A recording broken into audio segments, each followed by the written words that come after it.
ಮುಂಡಗೋಡದ ಬಂಕಾಪುರ ರಸ್ತೆಯ ಆಂಜನೇಯ ದೇವಸ್ಥಾನದ ಬಳಿ ಖಾಲಿ ಜಾಗದಲ್ಲಿ ಸಂಗೊಳ್ಳಿ ರಾಯಣ್ಣ ಮೂರ್ತಿ ಮತ್ತು ಗಣಪತಿ ಪ್ರತಿಷ್ಠಾಪನೆ ವಿಚಾರವಾಗಿ ಚರ್ಚೆ ತೀವ್ರಗೊಂಡಿದೆ. ವಿವಾದಿತ ಸ್ಥಳಕ್ಕೆ ಶಾಸಕ ಶಿವರಾಮ್ ಹೆಬ್ಬಾರ ಭಾನುವಾರ ಭೇಟಿ ನೀಡಿ ಪರಿಶೀಲನೆ ನಡೆಸಿದರು. ಕಳೆದ 2 ವರ್ಷಗಳಿಂದ ಇಲ್ಲಿ ಗಣೇಶೋತ್ಸವ ನಡೆಯುತ್ತಿದ್ದು, ರಾಯಣ್ಣ ಮೂರ್ತಿಗೆ ಬದಲಿ ಜಾಗ ನೀಡುವಂತೆ ಗಣಪತಿ ಸಮಿತಿ ಕೋರಿದೆ. ಆದರೆ ಹಿಂದೆ ಧ್ವಜ ಕಟ್ಟೆ ಇದ್ದ ಕಾರಣ ಇದೇ ಜಾಗದಲ್ಲಿ ರಾಯಣ್ಣ ಮೂರ್ತಿ ಪ್ರತಿಷ್ಠಾಪಿಸುವುದಾಗಿ ಮತ್ತೊಂದು ಗುಂಪು ಪಟ್ಟಿ ಹಿಡಿದಿದೆ. ಗಣೇಶ ಚತುರ್ಥಿ ಮುಗಿದ ನಂತರ 2 ಕಡೆಯವರನ್ನ ಕರೆದು ಸೌಮ್ಯಯುತವಾಗಿ ಸಮಸ್ಯೆಯನ್ನ ಬಗೆಹರಿಸುವುದಾಗಿ ಶಾಸಕ ಶಿವರಾಮ್ ಹೆಬ್ಬಾರ್ ಅವರು ಭರವಸೆಯನ್ನ ನೀಡಿದ್ದಾರೆ.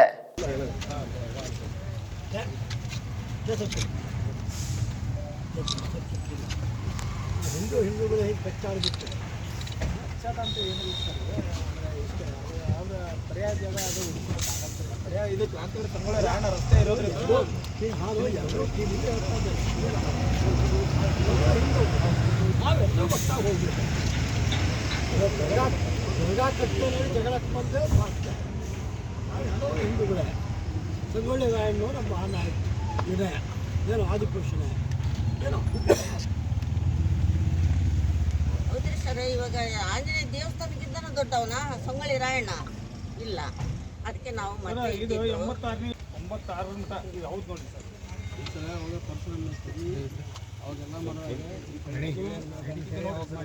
ಅವಾಗೆಲ್ಲ ರಾಮಾಯಣ ನಡೆದಿದ್ದು ಆ ಕೇಸ್ ಅಲ್ಲ ಸರ್.